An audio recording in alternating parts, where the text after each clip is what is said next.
In the silent darkness above the Red Sea, a routine passenger flight was about to turn into tragedy. What began as unanswered. Inside the cockpit, pilots struggled to understand what was happening to their aircraft. With no visual horizon, the crew relied behind them. 135 passengers trusted the crew with their lives. Unaware of the danger, they believed they were safely on their way home. Ordnance show operations. The aircraft had departed only moments earlier, climbing into total darkness, with no moonlights or visions. In such conditions, even experienced pilots can be misled by their senses. The human body. Within moments, confusion replaced control inside the cockpit. What happened next would unfold faster than anyone could react. It was just after 4 in the morning on January 3, 2004. The city of Sharm el-Sheikh was quiet as the aircraft prepared for departure. A Boeing 737 stood ready on the runway. The aircraft would first fly to Cairo, then onward to Paris. A long journey ahead. Most passengers on board were French tourists returning home. They were ending a holiday, expecting nothing more than a routine flight. The aircraft carried 135 passengers and a full flight crew. Among them were cabin crew, off-duty staff, and 3 pilots in the cockpit. The flight was scheduled to travel from Sharm el-Sheikh to Cairo, then onward to Paris. The first leg was short, routine, But appearances can be deceiving. Within minutes, this routine departure would turn into a fatal sequence of events. The clock was already ticking. The aircraft involved was an 11-year-old Boeing 737-300. By industry standards, its age alone was not. This aircraft had a troubled operational history. It had previously been grounded following serious safety inspections. Warnings had already been raised. Investigators later discovered maintenance and documentation issues. These findings raised serious questions about oversight. Less than 2 years earlier, the aircraft had been grounded in Europe. Foreign regulators cited serious safety and maintenance deficiencies. The concerns were significant. Soon after, the airline itself was banned from operating in certain countries. Despite this history, the aircraft returned to service. On this night, none of that history was visible to the passengers. They believed they were boarding a safe and routine flight. The danger remained hidden. In command of the flight was Captain Kader Abdullah, a veteran aviator with decades of flying experience. His background shaped the cockpit dynamic. Most of his career had been spent flying military aircraft. He later transitioned into commercial airline operations. A significant shift. While highly experienced, he had limited time on the Boeing 737. Only a small portion of his hours were on this aircraft type, a detail that would later matter. Colleagues described him as disciplined, calm, and well-prepared. There were no obvious warning signs. But the cockpit authority gap would become significant. His first officer was far younger and far less experienced, a dynamic that discouraged challenge. That imbalance would matter when things began to go wrong. In high-stress situations, cockpit dynamics can determine survival. This time, they did not. Seated beside the captain was a much younger first officer. He was early in his airline career. Experience levels differed sharply. He had far fewer total flight hours than the captain. Most of his training had been completed on the same aircraft type. But confidence was still developing. His training records showed normal progress. There were no reports of serious performance issues. On paper, he was qualified. In the cockpit, experience often defines authority. Questioning decisions can become difficult for junior crew members, especially under pressure. At the time, crew resource management training was not mandatory. Effective communication depended largely on individual personalities. When confusion began, decisive teamwork was needed most. It would not come in time. As departure approached, nothing appeared out of the ordinary. Passengers boarded believing this was just another routine flight. No alarms, no warnings. The aircraft was fueled, inspected, and cleared for flight. All standard pre-flight procedures were completed. Everything appeared normal. Luggage was loaded and doors were closed. The flight was officially ready to depart. The journey was about to begin. Air traffic control cleared the flight for departure.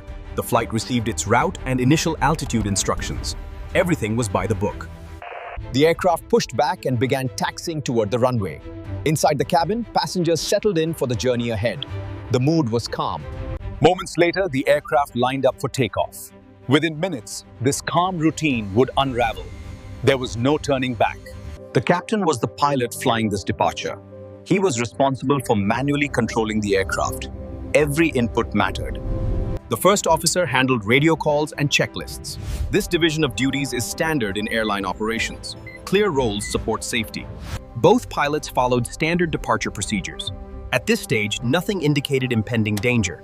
The operation appeared routine. As the aircraft began its takeoff roll, procedures were followed as trained.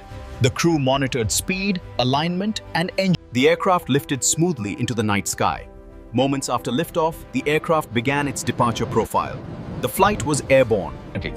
But within moments, subtle irregularities began to appear. Small deviations that would soon grow into something far more serious. As the aircraft moved away from land, visual references disappeared. Ahead lay only darkness above and below the aircraft. The horizon was gone. From this point on, pilots relied entirely on their instruments. In such conditions, even small errors can have serious consequences. Outside the cockpit windows, there was nothing but darkness. The sea below and the sky above appeared indistinguishable. Disorientation becomes a real risk. The human body can misinterpret motion in total darkness. Pilots may feel level while the aircraft is actually turning. This was the environment the crew now faced, a phase where training and coordination matter most. Mistakes here can be fatal. From this point on, pilots relied entirely on their instruments. In such conditions, even small errors can have serious consequences. As the climb continued, small deviations began to appear. At first, these changes were subtle and easy to miss. Nothing seemed urgent. The aircraft's nose was pitched higher than normal. This reduced the aircraft's margin for error, a risky configuration. At the same time, the aircraft rolled out of its turn early. The aircraft was no longer precisely following its intended path. The drift went uncorrected. As the climb continued, small deviations began to appear. At first, these changes were subtle and easy to miss. Nothing seemed urgent. The aircraft's nose was pitched higher than normal. This reduced the aircraft's margin for error, a risky configuration. At the same time, the aircraft rolled out of its turn early. The aircraft was no longer precisely following its intended path. The drift went uncorrected. These deviations increased the crew's workload. Small corrections now demanded greater attention. Attention was being divided. Clear communication was now essential. But cockpit communication was already under strain. The margin for error was shrinking. Still, no one yet realized how serious the situation was becoming. The most dangerous moments are often the quiet ones. As the aircraft climbed through 4,000 feet, the captain attempted to engage the autopilot. This was intended. However, the captain continued holding the control wheel. This created a conflict between human input and automation, a critical misunderstanding. The autopilot briefly changed modes, then disconnected. From this moment, the aircraft was fully under manual control. Yes. With the autopilot disengaged, manual control became critical. Every control input now directly affected the aircraft's path. As pitch remained high, airspeed began to decay. The aircraft was losing energy during the climb, a dangerous trend. Moments later, the aircraft began rolling to the right. The movement was not part of the intended flight path. Something was wrong. The captain appeared confused by the aircraft's behavior. His sensory perception conflicted with what the instruments displayed, a dangerous mismatch. The first officer quickly noticed the right bank.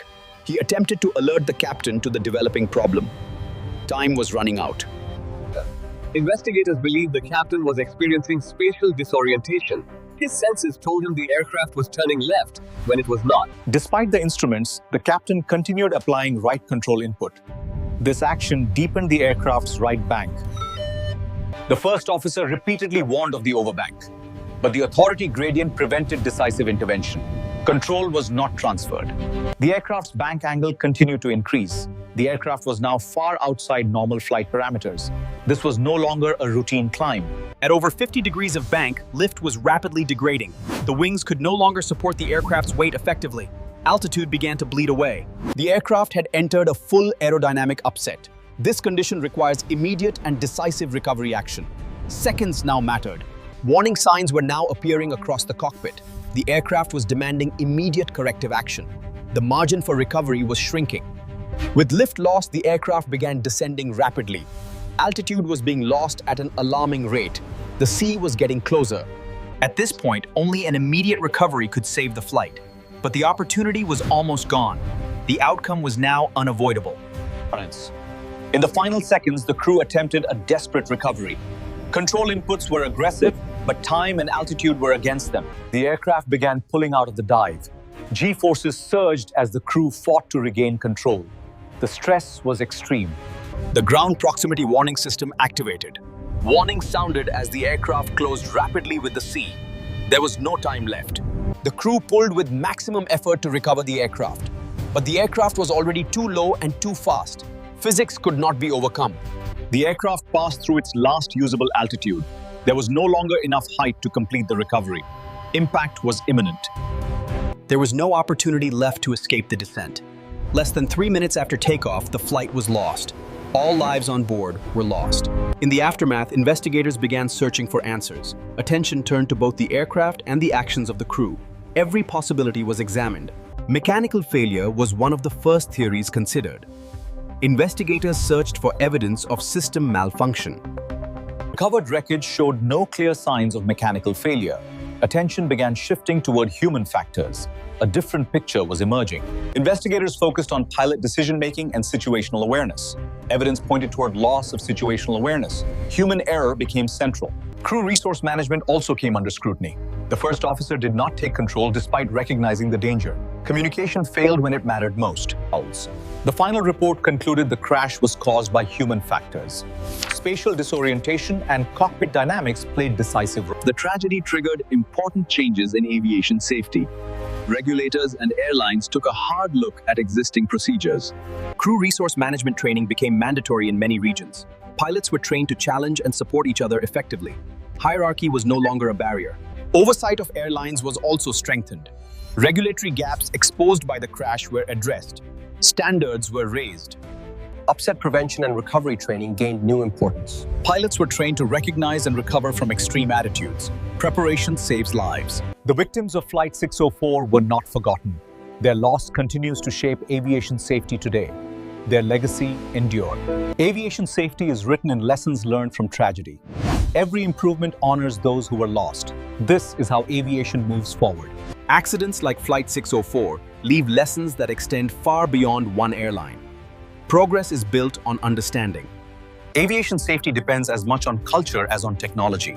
Open communication and mutual respect are essential in the cockpit. Silence can be dangerous. Constant vigilance remains the foundation of safe flight. Awareness must never be assumed. It must be maintained. Complacency has consequences. Modern aviation is built on lessons paid for at great cost. Every regulation, every checklist traces back to real events. Nothing is written lightly. Behind every statistic are real people and real families. Safety is ultimately about protecting lives, not numbers. Flight 604 is a reminder of what happens when vigilance breaks down. Its legacy lives on in safer skies around the world. The impact of Flight 604 extended far beyond Egypt. European regulators began reassessing airline oversight procedures. Previously, airline bans applied only at the national level. Airlines could operate in one country while banned in another. This created dangerous gaps. After Flight 604, that system changed. A ban issued by one member state would now apply across the entire European Union. This reform closed loopholes that had allowed unsafe airlines to operate. Airlines were now held to a single, enforceable safety. This marked a new era of international aviation cooperation. Information sharing and oversight became stronger worldwide. The ripple effects were felt across the global airline industry. Airlines were forced to reassess their internal safety practices. Safety audits became more frequent and more demanding. Oversight extended beyond paperwork into daily operations. Airline leadership was held directly responsible for safety failures. Safety culture became a top-level responsibility, not a checkbox. Safety management systems became central to airline operations. Proactive risk identification replaced reactive investigation. Problems were addressed earlier. Pilots were encouraged to report safety concerns without fear. Open reporting helped uncover risks before accidents occurred. These changes reshaped airline operations for years to come. Accountability and safety culture became inseparable. The industry moved forward. Aviation continues to evolve, shaped by hard-earned experience. Each advancement carries lessons from the past. Progress never stands still. Technology now plays a greater role in preventing accidents. Systems are designed to assist pilots before situations escalate. Pilot training continues to adapt to new risks. Scenarios once considered rare are now routinely practiced. Preparation continues to expand. Data analysis now helps identify risks before accidents happen. Predictive tools allow airlines to act before warning. International cooperation continues to strengthen safety worldwide. Safety information now moves faster than ever before. Borders no longer limit safety. The future of aviation is built on remembering the past. Every lesson learned helps ensure safer journeys ahead. This is the path. The story of Flight 604 is written in human lives. It is a reminder of what is truly at stake in aviation safety. Lives matter most. Each victim left behind a family, a future, a story. Their absence continues to be felt long after the headlines fade. They are remembered. Aviation safety is not optional. It is a responsibility. Every role, from cockpit to boardroom, carries accountability. There are no shortcuts. Complacency has been the cause of too many tragedies. Vigilance must be renewed on every flight, every day. Safety is active. Because of these lessons, flying is safer today than ever before. Every improvement honors those who were lost. Their legacy protects millions. This has been the story of Flash Airlines Flight 604, a tragedy remembered, a future protected. Thank you for watching.